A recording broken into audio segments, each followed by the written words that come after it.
Good morning, class. So, class, today I'm going to read the next chapter of this book. That is a poem, The Bird on the Shore.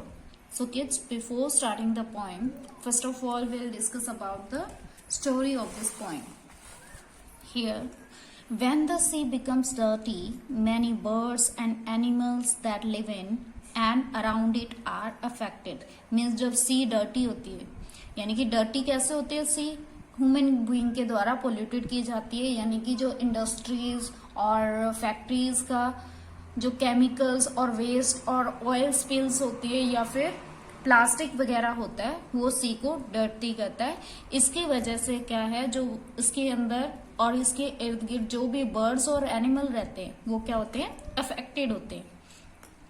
Read this poem about a गुल. सो गुल क्या है, एक सी bird है with a loud call, जिसकी loud call होती है.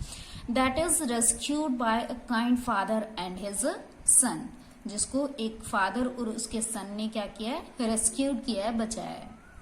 So here is the first stanza of this poem.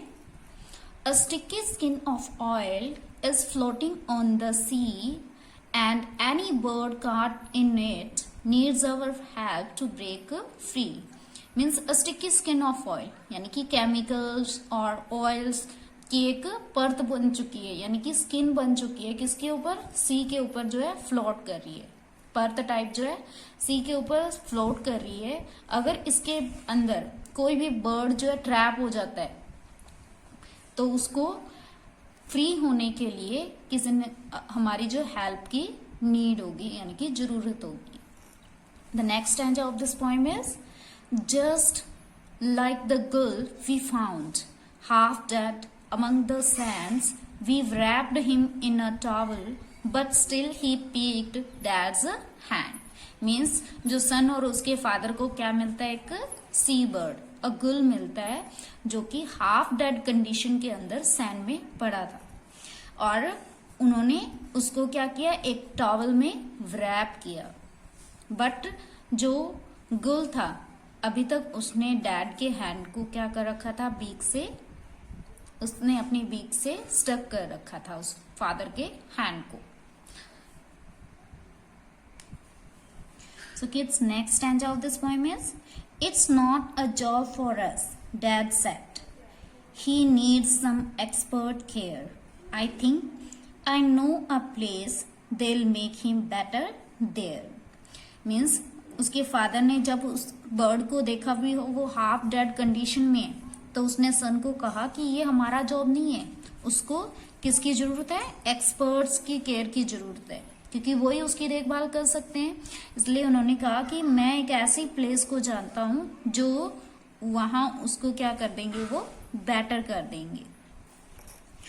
They scrubbed and cleaned अवर गुल, then showed us several more which had been black with oil and half dead on the shore. So kids, in this stanza when they take to a bird's place, यानी कि वहां जो birds के place पे लेके जाते हैं, तो उन्होंने क्या किया, जो बर्ड्स के डॉक्टर है उन्होंने उस गुल को क्या किया, स्क्रब किया और उसके बाद उसको क्लीन किया. और उसके बाद जो डॉक्टर्स है उन्होंने क्या, बहुत सारे और दिखाए, which had been black with oil and half dead on the shore. Shore means किनारा. So kids, वो क्या है, केमिकल्स की और ऑयल्स की वजह से ब्लैक हो चुके हैं और हाफ डेड कंडीशन में मिले थे किनारों पर. The last stanza of this poem is, a sticky skin of oil is floating on the sea and any bird caught in it needs one's help to be free. So kids, poet कहता है कि जो chemicals और जो मतलब कि factories का जो वेस्ट है उसकी एक परत, स्किन टाइप जो है सी के ऊपर फ्लोट कर रही है. अगर कोई भी बर्ड इसके अंदर ट्रैप हो जाता है, काट हो जाता है, तो उसको किसी न किसी की हेल्प की नीड होती है फ्री होने के लिए. So kids, that is the poem written by Brian Moses, जो कि ब्रिटेन का पॉपुलर चाइल्ड पोएट था. So kids, here is the exercise. Reading comprehension. Let's complete it. Tick the correct answer. Means जो correct answer है उसको tick करना है. So first is a sticky skin of oil was floating on the sea, river या lake. So किस पे float कर रही थी? Sea. Next question is the speaker and his father found the gul. यानी कि स्पीकर और उसके फादर ने गुल को कहाँ फाउंड किया था? On a rock, among the sands, under a tree. So कहाँ फाउंड किया था? Among the sands. Next is they wrapped the bird in a towel, in a shirt, with a newspaper. सो किससे wrap किया था bird को? इन अ towel. Next is the experts showed them several other birds black with. किससे black हुए थे? Paint, salt or oil? Means oil. The answer is oil.